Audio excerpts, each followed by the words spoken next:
Ripoti ya tume ya Jaji Chande imekuja kwa namna ambayo tulitarajia.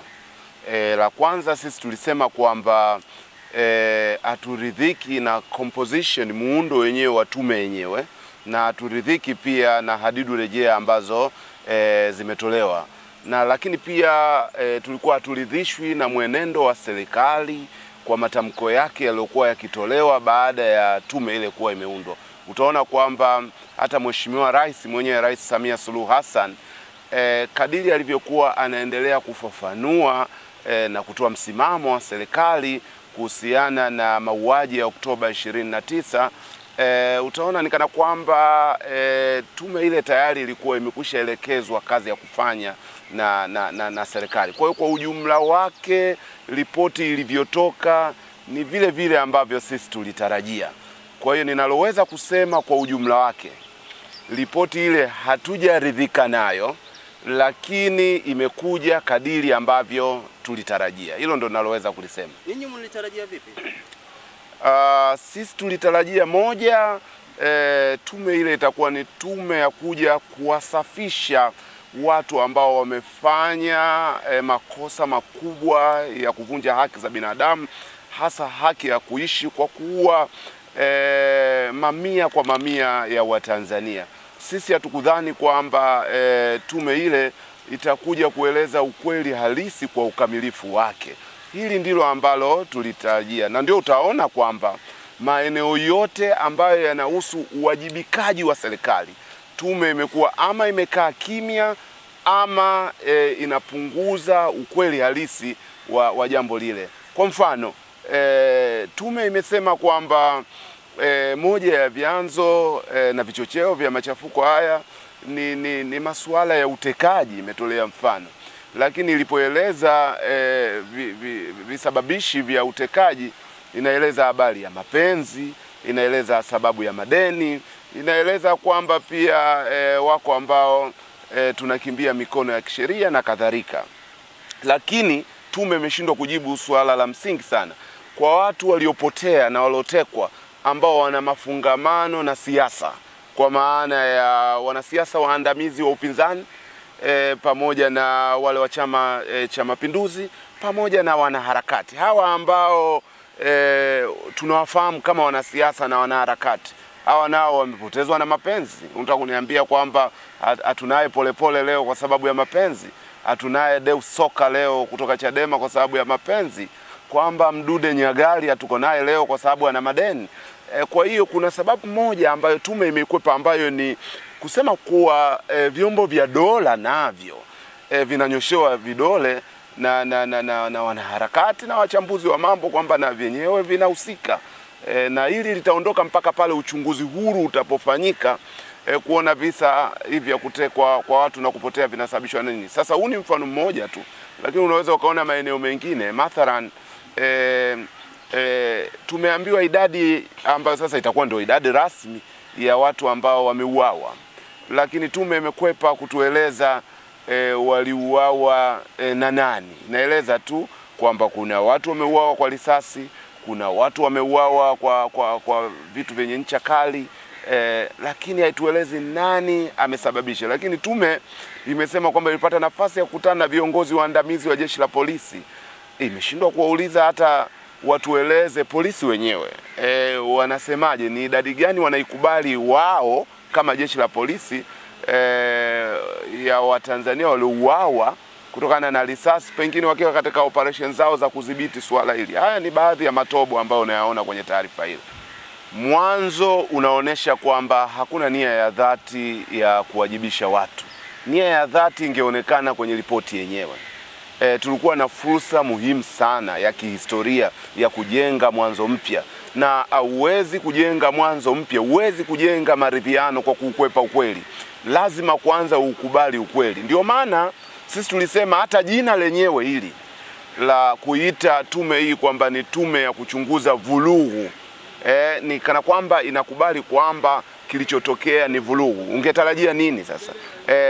Walioiunda tume kwa maana ya Rais wa Jamhuri ya Muungano amesema hii ni tume ya kuchunguza vurugu. Unatarajia kwamba ingesema zile sio vurugu, yale ni maandamano. Kwa hiyo matatizo yalianzia hapo. Nchini Afrika ya Kusini tunakumbuka tume za namna hii za kujenga jamii mpya. Hii tunaikumbuka ile tume mashuhuri ya Askofu Desmond Tutu, ilitwa tume ya ukweli na maridhiano, Truth and Reconciliation Commission. Kwa hiyo kosa lilianza kuanzia kwenye jina lenyewe. Kwa hiyo wameukwepa ukweli fulani. Sisi hatuna shida ya kibinafsi dhidi ya mjumbe yoyote. Ukitazama Jaji Othman Chande, ni kweli kwamba yeye ni jaji anaheshimika kitaifa na kimataifa, na ukitazama wengineo waliomo katika tume ile ni watu ambao wamefanya sana katika muhimili wa kiutawala au vyombo vya ulinzi na usalama, ama wanasiasa na wengine wenye sifa za kimataifa. Hilo halina ubishani. Tunachosema sisi, kutokana na background yao ya kazi, hivi kuna mamlaka juu ya kukandamiza haki za binadamu kama jeshi la polisi? Unatarajia kupata nini kutoka kwa waziri mstaafu wa ulinzi wa Tanzania? Hapa nazungumzia Mheshimiwa Tax. Unatarajia kupata nini kutokana na background ya kazi yake? Kwa sababu kama jeshi la wananchi la Tanzania litanyoshewa kidole na yeye ni sehemu ya maamuzi yalopita ya jeshi la wananchi la Tanzania, huwezi kupata chochote. Kwa hiyo unaweza ukawa kiweledi, Dr. Tax akawa ni mtu mwenye weledi, lakini background yake ya kazi inambana. Mzee wetu Ombensefue anaheshimika katika muhimili wa kiutendaji wa Tanzania, lakini unajua utawala wa umma umeharibika sana. Utumishi wa umma Tanzania umekuwa highly politicized, umefanywa kuwa kama ni muhimili mwingine wa kisiasa. Kwa hiyo kwa sehemu kubwa hawa mabureaucrats, watumishi wa umma waandamizi, nao wamejiona kama ni sehemu ya kutii maelekezo ya kisiasa. Kwa hiyo ukitazama ile composition ambayo ndio nasema tulikuwa na fursa ya kipekee, rais angeweza kuchanganya wajumbe kutoka katika mikondo mbalimbali ili kuhakikisha anatengeneza uwiano ulikosekana. Kwa mfano, nani pale anawakilisha sauti ya viongozi wa dini wanaoheshimika hapa Tanzania? Angeweza kupata mjumbe fulani kutoka katika viongozi, maaskofu, mashekh wanaoheshimika. Kwa mfano, mimi ningemuona mule mtu kama Isa Ponda kutoka kwa Waislamu, au ningemuona hapa Padri Kitima kutoka kwa upande wa makanisa, ama kwa maaskofu wengine wanaoheshimika. Tukasimamia ukweli, tukawa ukweli wa nafsi yetu.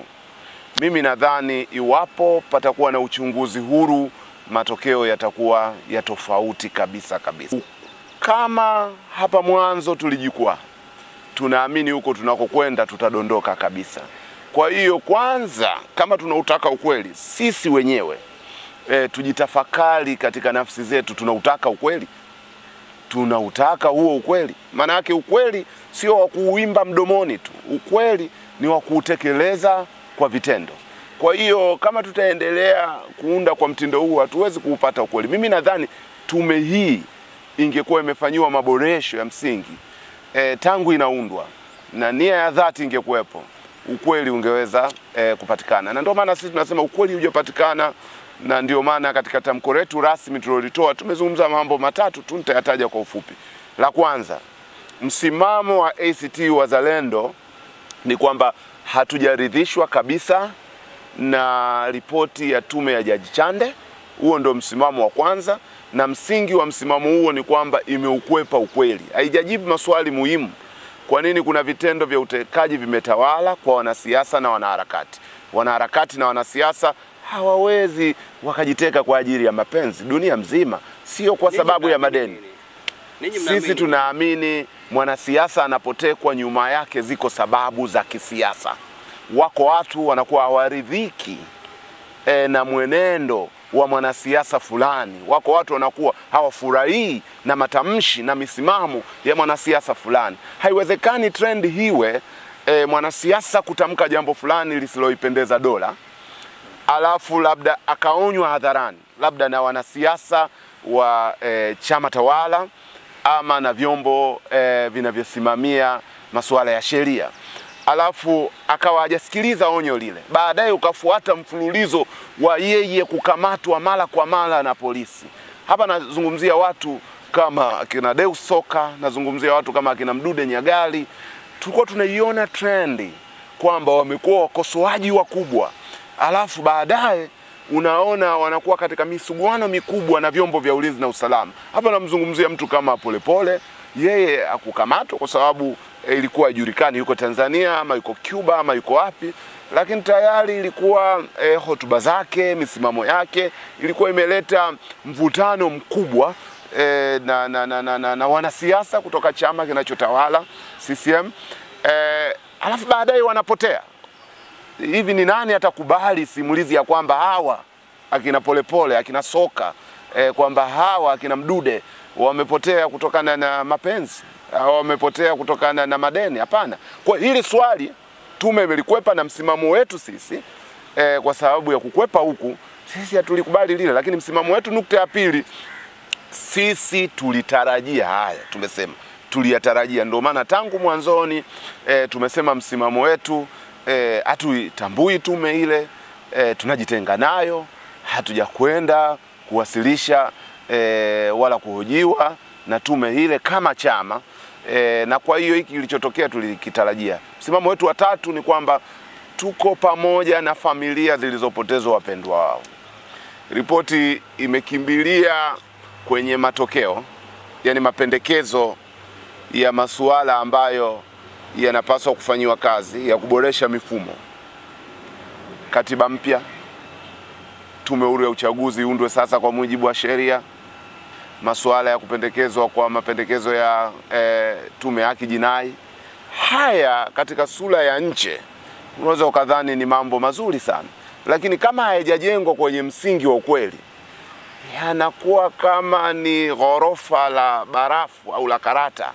Ile la karata ikipita upepo tu hivi kidogo linadondoka, na ile la barafu jua kidogo litayeyuka. Kwa hiyo kwanza lazima tujenge msingi madhubuti kwa kusema ukweli. Kwa hiyo haya mambo haya ya katiba mpya, tume huru ya uchaguzi, maboresho ya mfumo wa haki jinai ni mambo mazuri, hakuna anayepinga, ni mambo mazuri.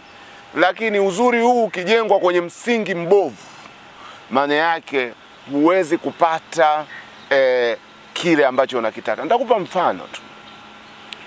Kunakuwa na nia ya dhati na kunakuwa na utekelezaji wa hiyo nia. Sisi kwenye uchaguzi, ukisoma sheria zetu zinasema mawakala waapishwe, waingie kwenye vituo, wasibugudhiwe, himo kwenye taratibu. Lakini ukienda kwenye uchaguzi kwa vitendo, haitekelezwi. Mawakala wanabugudhiwa kinyume na sheria. Kwa hiyo mkituona sisi tunahangaika kujenga msingi wa kweli, tunajua kama hakuna msingi wa kweli, haya mambo ya katiba mpya, tume huru ya uchaguzi na maboresho ya mfumo wa haki jinai hayatotekelezwa kwa ukweli. Tunausema nusu ukweli, tunapindisha mambo. Sharti la pili la kwenda pamoja hatuko nalo. Leo hii tunazungumza kwenda kuanza maridhiano. Tundu Lissu yuko ndani, kiongozi wa Chadema. Unawezaje kwenda kwenye maridhiano katika mazingira hayo? Wako pia viongozi kadhaa wana kesi za kisiasa. Unakwendaje kwenye maridhiano katika mazingira kama hayo? Leo hii ukitazama kwa wenye kuchunguza, utaona kanisa Katoliki lipo katika mara kwa mara mivutano na serikali. Kwa maoni yangu mimi kama mchambuzi, nazungumzia hapo kwa jicho la kichambuzi, unakwendaje kwenye maridhiano katika mazingira kama haya? Leo hii tunavyozungumza, wako mashekh kwa miaka zaidi ya 20 wana kesi ndani za ugaidi, za uhujumu uchumi, wako ndani. Unakwendaje kwenye maridhiano katika namna hiyo?